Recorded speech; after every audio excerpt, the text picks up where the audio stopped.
Hi everyone, looks like we are live. Hi, hello, and welcome to our podcast or live stream. We are going to figure it out a little bit later. But my name is Julia Tripolska. You probably know me if you joined this podcast.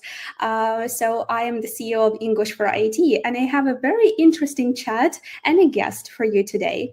You just joined Relearning English. This is my little experiment where I'm going to talk to tech professionals, adults, right, who work in the tech industry, because I want to chat with them about how they learn English, how they learned English, or maybe they're still learning it, what helps them, if they're still confident, right, using English at work or in their daily life. So this is something that I want to figure out for myself and see how we can potentially help them going forward.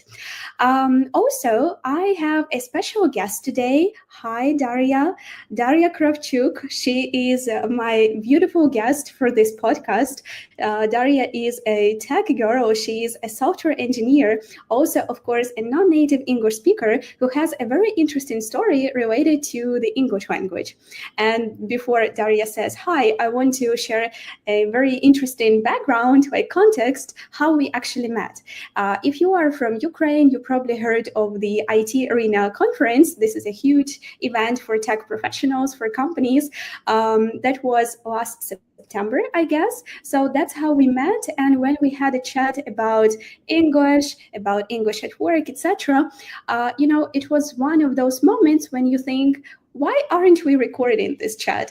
So that's why we are here today recording our conversation and now talking about it one more time, but in public.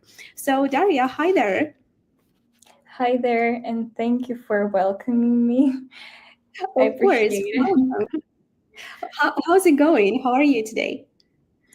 Awesome. It's been just a long day. Actually, I worked a lot. I'm still in the office. So, yeah, and joining the discussion today. Nice. So we are definitely going to talk about your work. Obviously, as a software engineer, you have a lot of work. And I know that you are juggling two actually projects, not one company at the same time. So I'm really curious to ask you in the future, like maybe in 10 minutes, about how English fits into everything, right, that you already have. But before that, could you maybe introduce yourself for the audience and tell us a little bit more about how you actually became a tech professional, a tech girl? Sure. So, hi everyone. As Julia said, I am Dariia Kravchuk, a software engineer at SoftServe company. And actually, that's a kind of long story how I became a tech girl. It wasn't supposed to be because um, it's interesting how I just was choosing the direction and the profession.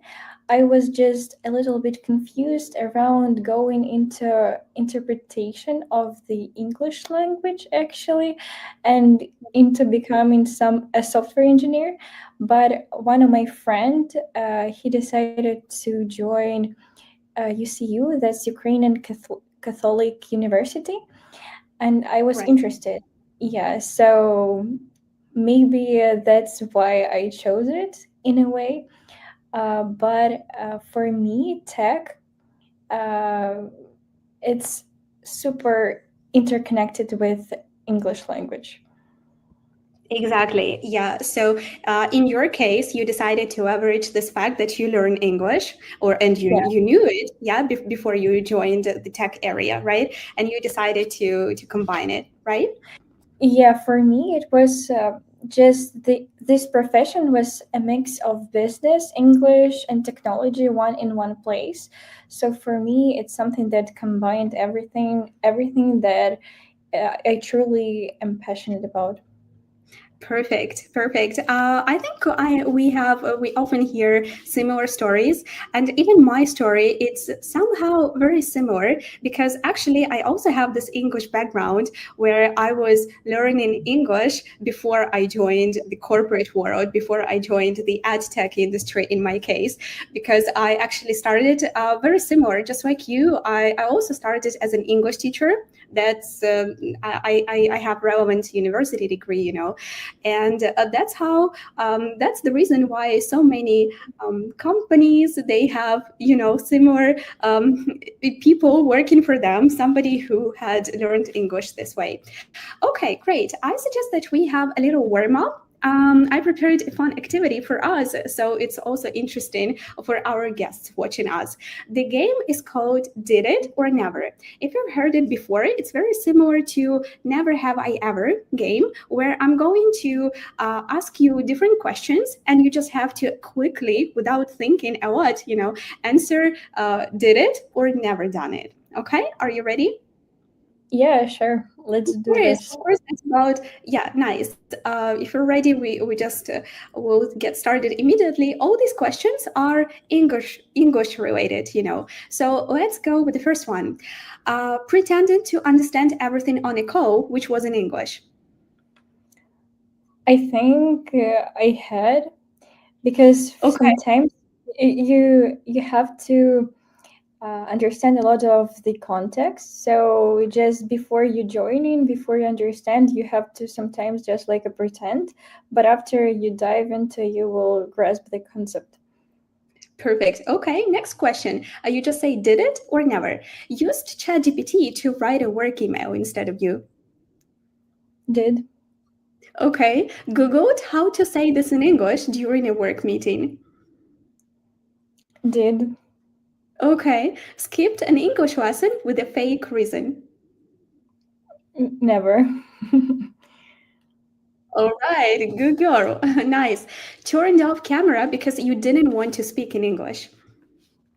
Did. Okay, said, can you repeat please, just to buy some time? Did.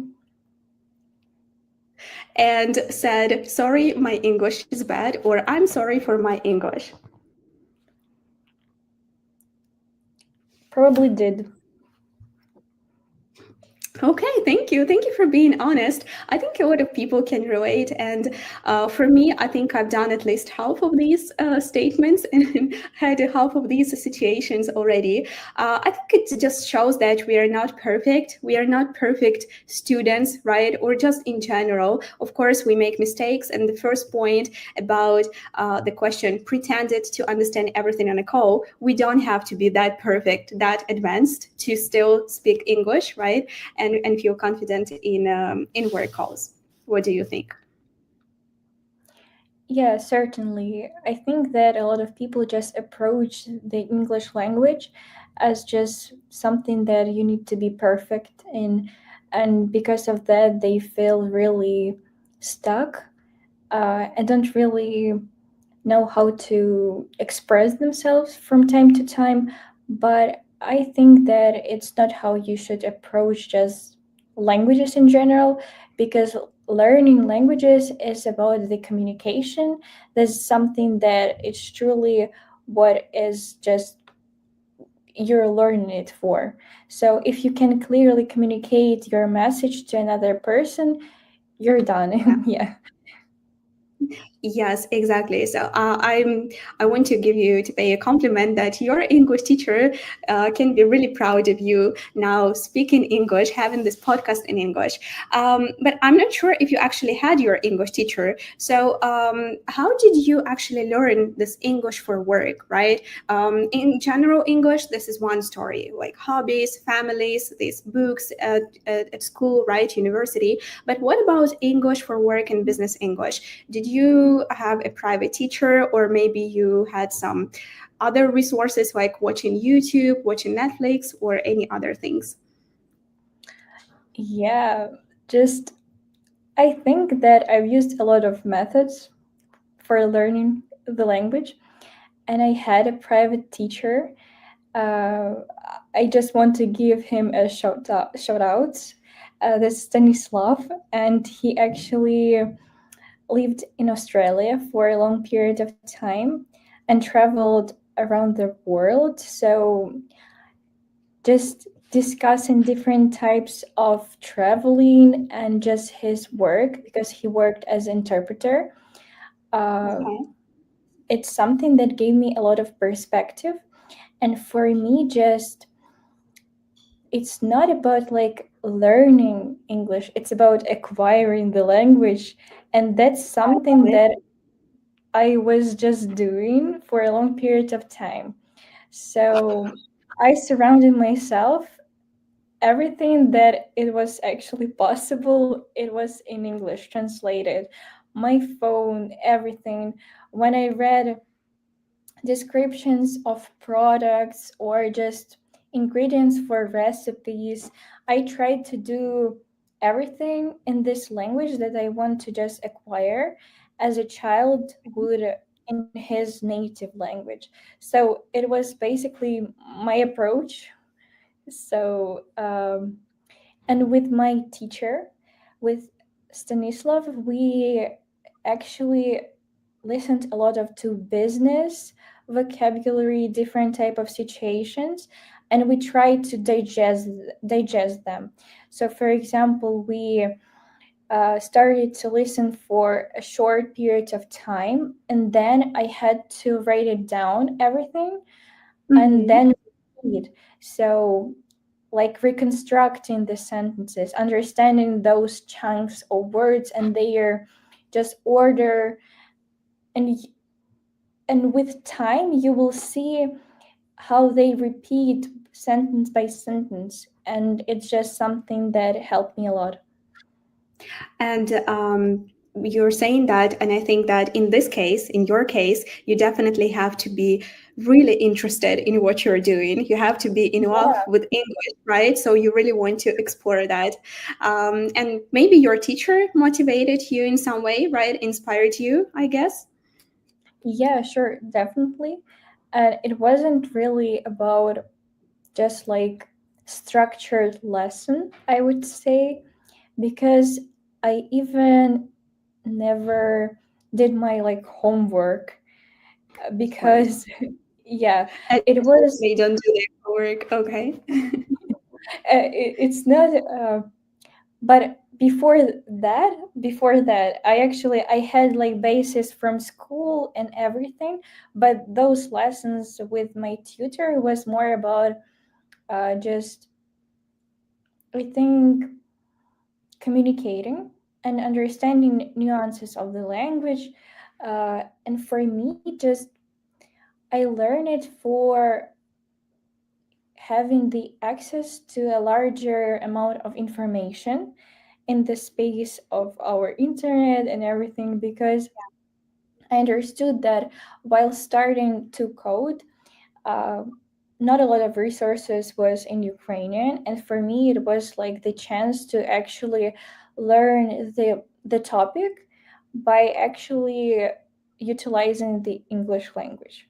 Of course, that makes sense, and you can use all the materials like firsthand, so you don't have to wait until something comes up in Ukrainian, right? You can wait for years or for months to until it happens.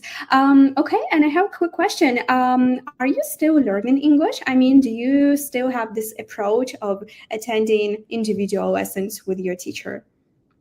Uh, no, I don't remember. I think I haven't been in lessons for a year or something like this. So for a long period of time, I'm not taking lessons, but everything that I read in English, and I just actually it was one of the reasons I learned English, just to read everything in the original language, because I Mhm. thought that I don't want to read translation. I want to just understand the thoughts of the author and how it was for them, actually. Of course, yeah, makes sense. I hope we are motivating. You are motivating people watching us today, or in the recording.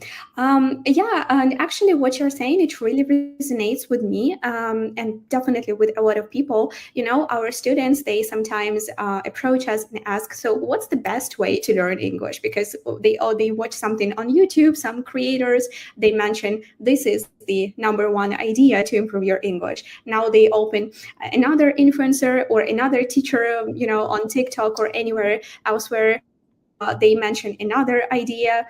Go download this app, choose the teacher, group lessons, speaking clubs, individual lessons, native, non-native English speaker, ChatGPT as an English teacher. That's another trend that we're going to discuss further. So definitely that's, a deep rabbit hole to go down when it comes to the best way to learn an English language. Am I right that you would say to find the right teacher and take individual classes? Is this what you would recommend to people who just want to start learning English? I think it's so individual and it totally depends on your goal, but definitely to have someone who is guiding you is truly important. Uh, in case you're just starting out, maybe for those that are having elementary levels, but also in my in my case, when I had a pretty decent level of English, I also took classes just for having just predefined time when I sat down and just allocated some time for just learning the language. So it was more structured for me. Uh, that period. Right now I'm not. Right now I don't really think that I actually need lessons because I don't have as much time for improving the language. But I definitely want to work more with my accent. So for that, I'm considering taking classes, but it depends on your goal and just the teacher. Also, your choice. It's totally up to your just goal. Exactly, you're right. And fun fact, something that I just realized, usually students who reach out to us and want to study, if they are, let's say, elementary, pre-intermediate, or intermediate, they're not really confident English users, they say they're looking for an English teacher. But those who are really confident, let's say upper intermediate, or they're pretty fluent in English, they say, I need an English coach, or an English trainer just to guide me. So the person who will motivate, to give some ideas and to work on specific points like accent, for example, right? Or just give other recommendations so you feel like you are in tonus, you keep yourself in tonus. Yeah, that's great. And so are you feeling confident now in work calls in English? Or do you, as a non-native English speaker, you still sometimes have this shaky voice, you still sometimes need more time to prepare for such types of meetings? I have just shaky voice. I think it doesn't matter the language. Gotcha.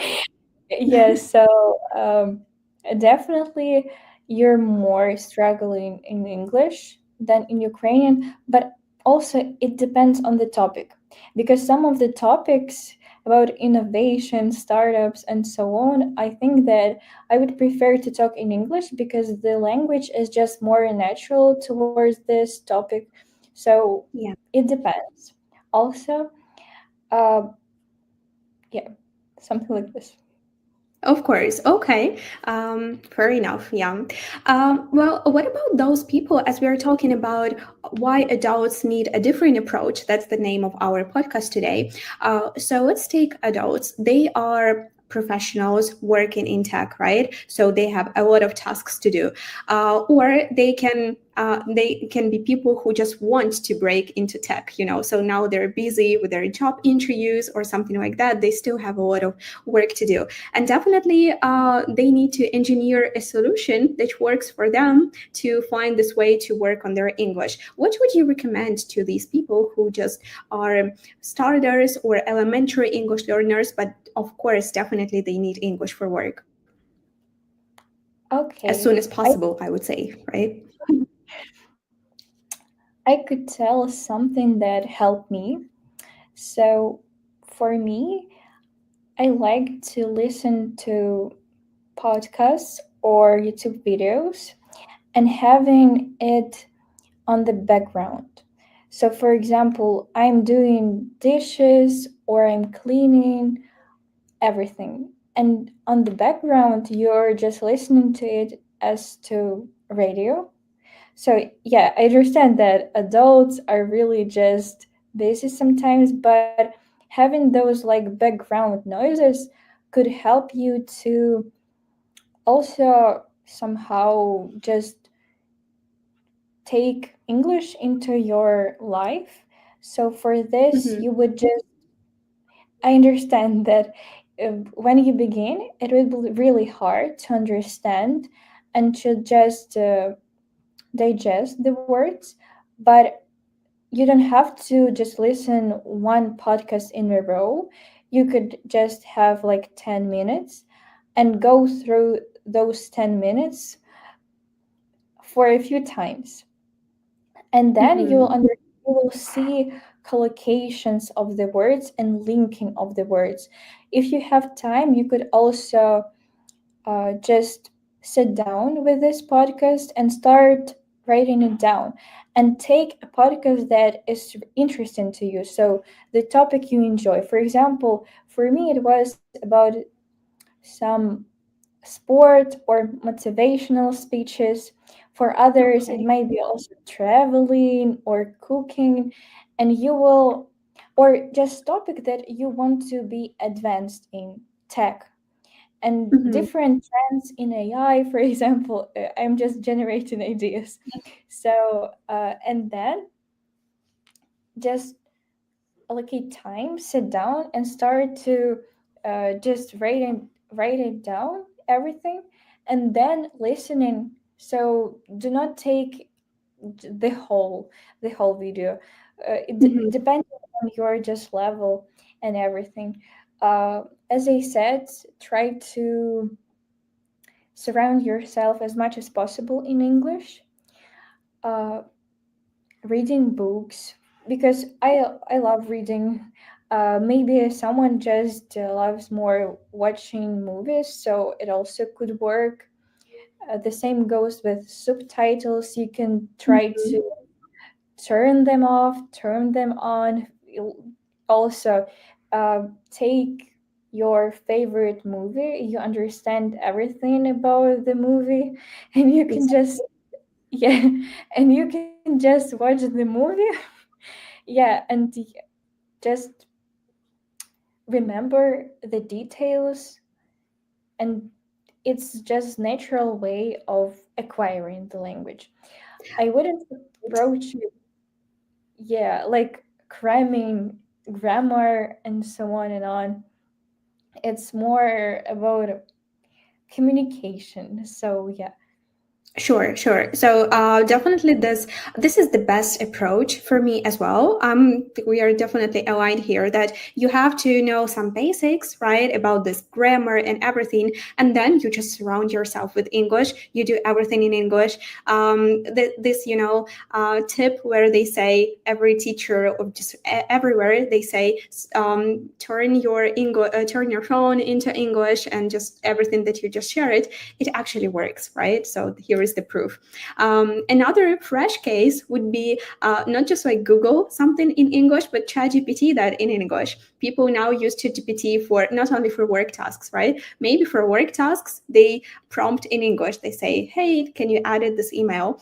But try to ChatGPT some personal questions in English as well. That's how you can learn even new vocabulary, something, whatever you're asking about this new recipe, right? Some recommendation on personal life issue or anything like that. So that could be something that we could add definitely. Yeah, I just remembered also each new word that I learned. Uh, I Google it in Cambridge Dictionary, and Mm-hmm. everything I try to learn language by using words that I already know. So without the Ukrainian language, like acquiring language by those words that I'm already aware of, and trying to find like two examples of of those words used in sentences. Also, you could use ChatGPT for this, and not generate, maybe try to do it as much as you can by yourself, but check grammar or structure of your just order of words in ChatGPT. So it's something that could work, and it's really useful because you don't need to have someone just sitting by your side. You could just check whether your sentence is all right. Yeah, exactly. And what do you think about apps, by the way? Are apps a great solution when it comes to improving a language? There are a ton of these apps from very famous like Duolingo to something else. Do you have any of those in your phone? I've used a lot of apps actually, and for me, it just didn't work. A lot of them. One of the concept of apps that worked for me is the app that provides you to connect with people who are also learning English, and you can just learn with them and practice with them. But Communication again, right? Speaking to people. yeah, speaking, um, maybe for more easier levels, you could go with the apps, but there comes time when it's just not something that interests me. So Yeah, exactly. And that's what we say when people have different approaches to that. I actually have a friend who has been studying with Duolingo for, I think he said like 2 years already nonstop. There are those words, in the app. But does he speak English? I think not really, because this is the only resource that he uses, So apps, maybe they can be like a great add-on, but not something like independent if people want to learn a foreign language. yeah, because I think it's something people just want to have an easy approach Sure, on, we all do. Yeah, yeah, uh, and just learn it by one click, but it's not how it's actually because app is actually, yeah, as you said, add on, but it's more about internal something, about mhm, internal your vision and desire to learn. So yeah, it's more about motivational and discipline even thing. sure, sure, that makes sense. Another thing that I wanted to discuss is that now many educational institutions, or take English schools, take English for IT, for example, every modern school, they have been working on new innovative approaches, to learning, to teaching other people, because now there is this very popular trend on micro learning or bite-sized learning, right? There are AI teachers now, so I wanted to discuss each trend in learning that exists now and ask what you think about it, whether it's overhyped, I mean, overrated or underrated. Okay, let's start with micro learning technique. Have you heard anything of it? Maybe you tried something? Yeah, I've heard, but I'm not really sure if I used it. But definitely that I was saying about taking not the whole podcast, but the fragment. I think it's about just uh, about micro learning. Exactly, yeah. So it's definitely, for me, I think it's underrated, and it's something that adults they definitely need. They definitely need to consider this approach. And in fact, most of our courses at English for AT they follow this bite-sized learning technique. So usually it takes people up to 30 minutes a day on the platform to complete one lesson. We don't want to force them to spend 2 hours, learning English, because we understand they're busy. Okay, now what about speaking clubs? Underrated or overrated? I have only two options because I think it's just in the middle and it's all right. Everything is So it's okay. conditional. Yeah. So with speaking clubs, I actually enjoy them. I even conducted speaking clubs for Oh, people. nice. Yeah, in my university. And I think that it's just you can be connected with like-minded people and learn together. So because I'm myself, I want to learn something with in a group, in a team. So for me, it's really important, and you can just hype up each other and just track each other progress. So it works. Definitely. Now, saying again about English for IT, we have this format of speaking club called Lean Coffee. This is our unique format. Basically, it means that you can discuss whatever during the speaking club, and then you change the topic and you speak again. So you never know what you're going to speak about. It can be something tech related, something typical about weather, movies, or legalizing marijuana or something like that. Whatever comes to the people mind, and you're never prepared. Of course, that's hard, to speak and imagine how your brain works. But I'm saying that we have students who have been attending these speaking clubs since they were offline at English for IT, like 6-7 years ago, and these people, they still attend such sessions because they're always different. People are different, so you're always learning from new people, and that's how you're growing as well. Okay, great. Another trend, of course, it's super trendy now, super popular. AI English teachers. What do you think about learning English with ChatGPT or with AI agents?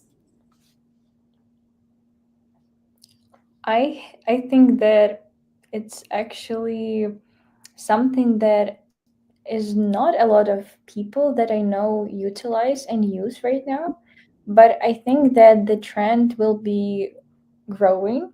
So it helps, and for me it's also about convenience because you can just do it um, asynchronously without like a person to check everything. So it just saves your time, Yeah. and it totally depends on the agent because some of the agent, I think that they aren't so advanced yet, but the technology is progressing definitely. Sure, sure. We also think that it's going to be a great thing, especially for Gen Z, right? Or even earlier, newer generations, because these people, they're super in a hurry. They want modern approaches. And why not to have an AI English teacher? We actually have this case at English for IT where a student said that she also wants to try with an AI English teacher at the same time, like ChatGPT or some other apps. Okay, and speaking about time, I also yeah, go I ahead. also I also have just about agents. There is one startup, Fluently AI, I Yeah, don't I think I've heard remember. something about it. Hmm. Yeah, and they're using AI for checking your accent and just for speaking. So I think for someone it could help just to get more relaxed before just speaking with other people. But I think it's totally also about the balance because AI is great, but also it's more could be about emotional barrier. Yeah, just of the fear to make mistakes. But Yeah, and about confidence too. Hmm. yeah, that's I just wanted to tell about the Oh, flu. sorry. It looks like I interrupted, but I definitely agree with you here. Um, yeah, that's another thing that you can add to your English journey, right? To all the components, if you want to surround yourself with English. Okay, and two more things. What about self-paced courses? Because they also save time. Right, and they are also super convenient. You can study anywhere at any time, but you have to be super disciplined to take these self-paced courses where you have all the materials, pre-recorded. You just have this platform and you study. What do you think of this? Yeah, it's from from person to person. So your goal and your time. So for me, I think that I didn't take like the whole course maybe I took some of the chapters and I made myself some of the like self-made course, but it's not structured material, but something that worked for me. I just did it, and for me it was like self-paced in a way.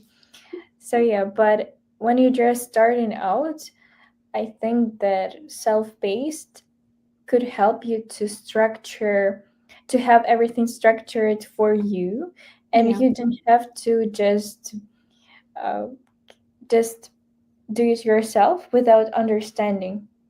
Yeah, makes sense. Or even have this hybrid format, right? When you have the self-paced course, plus you have your teacher or someone to explain you things, especially when you're just starting. All right, and one more trend. Luckily, this is a trend still. That's about corporate training. So at the moment when companies they offer English as a benefit, it can be in form of group lessons, individual lessons, or anything else. What do you think about this format? Since it's usually free for employees, so I'm curious if you, as an employee working for a company, use this opportunity. Actually, I love the opportunity, but I don't use it because I don't have just enough time. But again, it's depending on your uh, just capacity. So you could use, and it definitely it's really great of companies that they are providing their employees with those opportunities. Exactly, right. I agree here. Any other trends, by the way, trends in learning that you think we should discuss and recommend to other people? Mm, let me think. Maybe active listening, or I don't Mhm. remember the name, but repeating, not paraphrasing. Is it like mirroring what you're Yeah, saying? mirroring. Yeah, mirroring. It's called mirroring. So I think it it could help you with accent, and Hmm. also with not taking and learning language word by word, but doing it in chunks, because Yeah. that's how you could mirror and understand the patterns, how people use words in actually in their order. Yeah, that makes sense, and it also means that you have to use authentic materials because if you're watching something in English, chances are this is something by native English speakers, right? This is reliable content, so you're learning English from real life, and it's like 2x more productive and more useful. I definitely agree. Learning English in chunks, that's a great idea. Now I'm thinking that we just gave so many recommendations to our people that now they think, okay, I pass, I bail. There are so many things to do with English if I want to learn it. So, what to recommend to those people who are now scared, and they're still not sure if they have enough time to surround themselves with English? What if they are really busy adults? How should they start? This how should they take this step one? I think that you have to just calm down. You have Mhm. enough time and just doing it day by day without stressing, but doing it consistently, not like going 3 hours in Mhm. Yeah. on Monday and then just forgetting about English till the end of the week. Not this approach. It's better to have smaller amount of information, but doing it actually regularly. Exactly.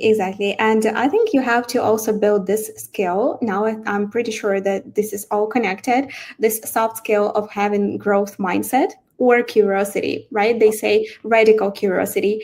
either by nature or you have to build this habit and skill of being super curious. So you really want to Google something in English, right? You really want to open this resource and read it in English just because you're really interested in doing that, right? In surrounding yourself with English or any other foreign language that you're learning. So I think people, non-native English speakers who are confident, English users, they definitely have this soft skill of growth mindset and curiosity. Don't you think so?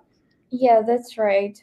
I agree 100% Sure. because curiosity and just growth mindset, when you're not stopping basically.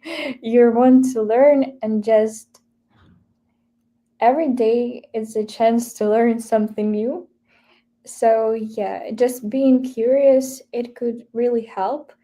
It actually helped me a lot. Yeah, just as I said, I wanted to just learn new topics and understand them in English because of the access to Yeah. the information. So definitely I will recommend. Exactly. Our teacher, Chris, he has this slogan, he always says, every day is a school day. So even if you learn 1% of something new every day, step by step, you definitely progress. Imagine what happens in 1 year. Wow, thank you. Thank you so much. I think that was so good today. And I think that our main goal was to discuss how you actually approach English, right? What really makes you really confident now, because English is definitely your superpower at work, right? And now I understand in real life as well, because you can do everything in English, right? So there are no limits for you, which is absolutely great. And I really hope that we motivated some people who just are now thinking, should I start learning English? Should I give it another chance? Third, fourth, fifth chance, it doesn't actually matter. I hope that we just inspired someone, and that was the point for today's podcast. Thank you so much, Daria. Do you have any tips, any final tips, or any unpopular opinion to finally share before we wrap up? Unpopular opinion? I don't think so. Or maybe I have, but I don't quite remember anything that comes up to my mind. But definitely I think that don't be afraid, and just I'm also afraid, and I think everyone is afraid, and that's just the feeling that we have to live with or cope with. But it's okay because even with public speaking, it's always just you're nervous, and I think it's actually a good sign if you're nervous. So um, don't just be like a perfectionist, and try to speak as much as possible, and then it will come with practice.